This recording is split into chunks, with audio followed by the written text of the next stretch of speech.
Mga katropa, may kainan na naman akong gustong ibahagi sa inyo.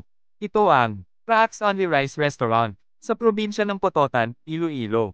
Ang specialty nila dito na palaging binabalik-balikan ng mga tao ay ang kanilang chicken inasal. Sa totoo lang ay masarap nga talaga ang inasal nila.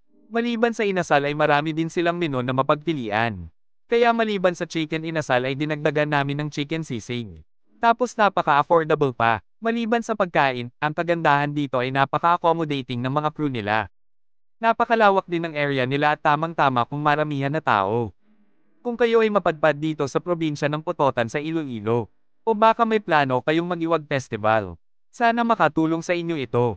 Ako pala si katropa ninyo na si Roneo, ang tagapaghatid ng food destination ideas sa kung saan man mapadpad. Salamat sa pagsama.